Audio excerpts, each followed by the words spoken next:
A'udzubillahi minasyaitonir wal 'asr. Innal insana lafi khusr. Demi waktu yang kalian lalui di dunia. Banyak manusia dalam kerugian. Illa alladziina aamanu wa 'amilus shalihat, kecuali orang yang sibuk dengan beriman dan beramal saleh. Wa tawassaw bil haqqi wa tawassaw bis sabr. Saling memberikan wasiatlah untuk kebaikan dan saling memberikan wasiatlah untuk kesabaran.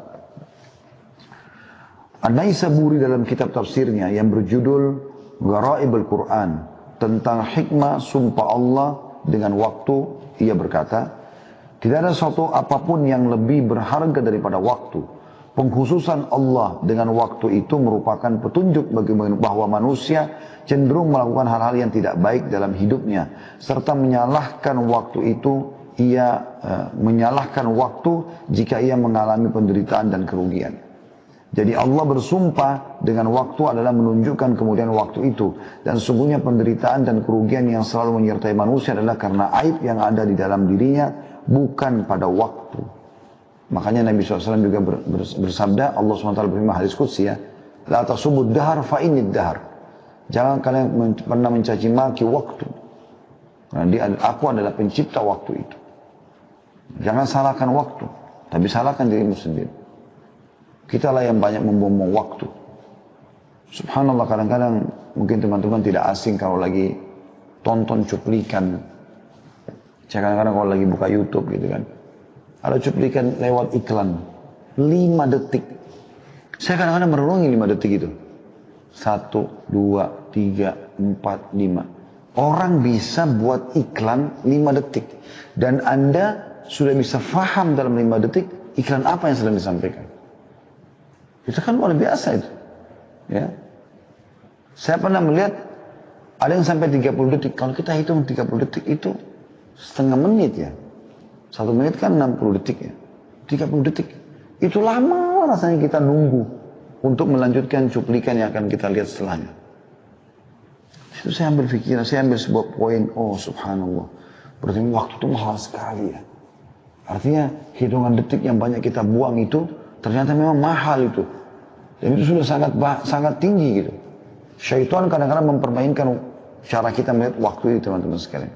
Contoh misal, kita kalau masuk ke restoran, atau kita masuk ke masjid dulu lah. Kita masuk ke masjid mau sholat misalnya. Perhatikan kadang-kadang masjid itu meletakkan durasi antara azan dan iqamah 3-5 menit. Itu 5 menit sudah dianggap lama. Kalau yang sampai 10 menit itu berarti luar biasa, ideal. Tapi umumnya orang kasih 5 menit. Yang digital biasa ya, 5 menit. 5 menit itu teman-teman kalau menunggu iqamah sholat, lamanya rasanya. Syaitan mempermainkan itu buat kita. Lama, padahal situ kita bisa kita rasa lama. Padahal sebenarnya itu waktu yang sangat mahal. Disitulah saat kita berdoa karena waktu mustajab. Allah terima apa saja hajat Anda selama tidak minta yang haram. Selama ikhlas karena Allah. Di hari 5 kali kita punya kesempatan. Subuh, duhur, asar, maghrib, isya. Mustajab doa. Kita bisa sholat qobliyah. Ini luar biasa sebenarnya. Tapi kita rasa lama, berharap kadang-kadang buru-buru, baru 2 menit sudah langsung iqamah. Karena buru-buru menyelesaikan sholatnya. Tapi kalau kita masuk ke restoran, nunggu, pesan menu kesukaan, tapi ini maaf Pak, atau Bu, masih lama sekitar 15 menit. Oh nggak apa-apa. Nggak apa-apa, 15 menit pun nggak apa-apa. Jadi pendek. Pada saat mau makan, pada saat mau apa, ada bahkan orang naudzubillah pacaran membawa waktu biar sampai berjam-jam, nggak masalah. Dianggap nggak masalah. Tapi kalau dulu sama pasangannya, jenuh. Ya. Atau pasangan halal ya maksud saya. Jadi di sini ditekankan, sebenarnya aib itu adalah pada diri seseorang, bukan waktu. Karena waktu tidak pernah ada aibnya. Dia akan terus sama saja. Ibnu Qayyim rahimahullah berkata, seorang manusia sejak pertama kali menginjakkan kakinya di bumi ini, maka saat itu ia telah menjadi seorang musafir yang melakukan perjalanan menuju kepada Tuhannya. Dan masa perjalanannya adalah umur yang telah Allah tetapkan baginya. Diriwayatkan dari Ibnu Abbas radhiyallahu anhu telah berkata, Rasulullah SAW bersabda, ni'matani maghbunun fihi ma katsirun minan nas, as-sihhat wal faragh. Terdapat 2 nikmat yang banyak manusia tertipu pada keduanya, yaitu kesehatan dan waktu luang. Hadis riwayat Bukhari dan Tirmidzi. Ya.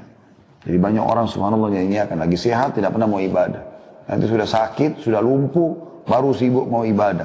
Baru mau umroh haji, sudah susah pakai kursi roda. Mana Anda di masa mudanya? Ya kan? Sudah rabun matanya baru mau belajar Quran. Mana Anda pada saat masih terang matanya? Ya. Nanti sudah terlilit utang baru berpikir mau sedekah. Bagaimana caranya waktu lagi lapang kenapa nggak sedekah? Ya, sayang sekali. Ibnu Battal berkata, sedikit sekali manusia menyadari kedua nikmat itu dan mensyukurinya dengan kebaikan. Ya, nikmat sehat dan waktu luang ini adalah nikmat yang besar. Dan cara untuk mensyukuri nikmat itu adalah memaksimalkan keduanya. Maksimalkan kesehatan di atas ketaatan, maksimalkan waktu luang di dalam ketaatan. Waktu adalah umur manusia dan kehidupannya. Hari yang berlalu makin mendekatkannya kepada kehidupan akhirat. Dan hari-hari itu ibarat sebuah gudang. Lalu apa yang disimpan di dalamnya?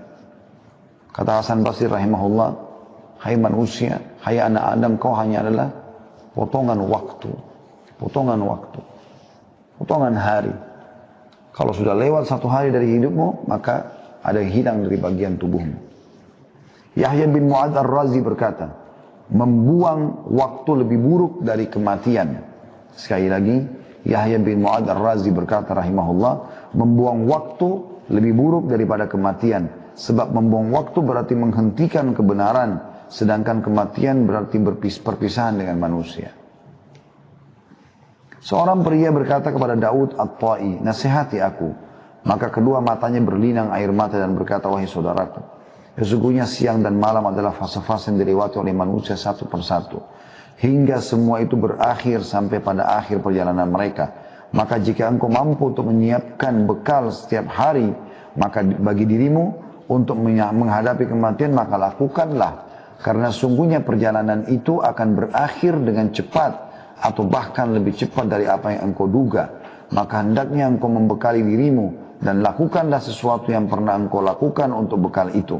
Dan sungguhnya aku akan mengatakan kepadamu semua, sedang aku tidak mempunyai seseorang yang lebih mengabaikan waktu daripada aku sendiri. Karena kan kemudian beliau bangkit dan pergi meninggalkannya. Ya. Jadi orang-orang yang banyak memahami tentang masalah pentingnya waktu ini, betul-betul mereka berhati-hati sekali. Setiap detik dalam hidupnya, setiap menit, setiap jam, setiap fase waktu pagi, siang, sore, malam adalah sesuatu yang berharga bagi dia. Dia tidak akan sia-siakan. Dia cuma selalu bertanya, kebaikan apa setelah kebaikan apa. Jadi selalu kebaikan kepada kebaikan yang lain. Terus saja begitu. Kata beliau, semoga Allah memberikan rahmatnya kepada para salaf atau pendahulu kita. Mereka benar-benar mengetahui akan pentingnya waktu dan mereka benar-benar telah memeliharanya dengan sebaik-baiknya. Hingga mereka tidak pernah membuang waktu walaupun sesaat. Dan alangkah celakanya kita, walau kita berlalu dengan sia-sia tanpa faedah. Atau waktu kita berlalu sia-sia tanpa faedah. Kematian selalu datang menimpa orang-orang yang berada di sekitar kita secara tiba-tiba. Akan tapi semua itu tidak menjadi pelajaran dan peringatan bagi kita. Bahkan yang terjadi adalah penyanyian terhadap waktu dan sikap selalu, tanda kutip, menunda-nunda dan terus menunda. Celakalah, kemudian aduhai, betapa waktu-waktu berlalu dan tidak akan pernah kembali. Lalu apa yang telah kita simpan di dalamnya dan bagaimana kita telah menyanyiakannya. Pernah Hasan Basri rahimahullah jalan dengan seorang anak muda, ngantar jenazah. Pas lagi antar jenazah, karena dia seorang ulama, orang perhatikan apa yang dia lakukan. Dia sambil berzikir, subhanallah, alhamdulillah, la ilaha illallah, Allah akbar, terus berzikir. Tapi hanya dia sendiri yang mengucapkan. Rupanya ada satu anak muda perhatikan itu. Dia bertanya, wahai imam, kalau imam itu kayak kita kiai, kenapa anda berzikir lagi antar jenazah? Maksudnya, apakah ini ada perintahnya, gitu kan? Bisa nggak jelaskan ke saya? Tapi dia mengatakan, kenapa anda berzikir? Kata Hasan Basri rahimahullah, diamlah wahai anak muda dan berzikirlah. Karena yang sedang kita antar ini sudah tidak bisa berzikir. Bayangkan, mereka ambil pelajaran dari jenazah itu yang sedang diantar. Tiba-tiba Hasan Basri berpikir, sekarang sudah mati, nggak bisa lagi berzikir. Andai dia dikasih kesempatan hidup, dia akan berzikir. Maka sekarang kita mumpung hidup berzikir loh. Seperti itu. Allah berfirman tentang bagaimana penyesalan orang yang menyanyiakan waktunya. Nanti pada hari kiamat mereka menyesal. Dalam surah Az-Zumar ayat 56 yang bunyinya a'udzubillahi minasyaitonir rajim. Antakula nafsun ya hasrata ala ma faradtu fi jambillahi wa in kuntu laminas sakhirin.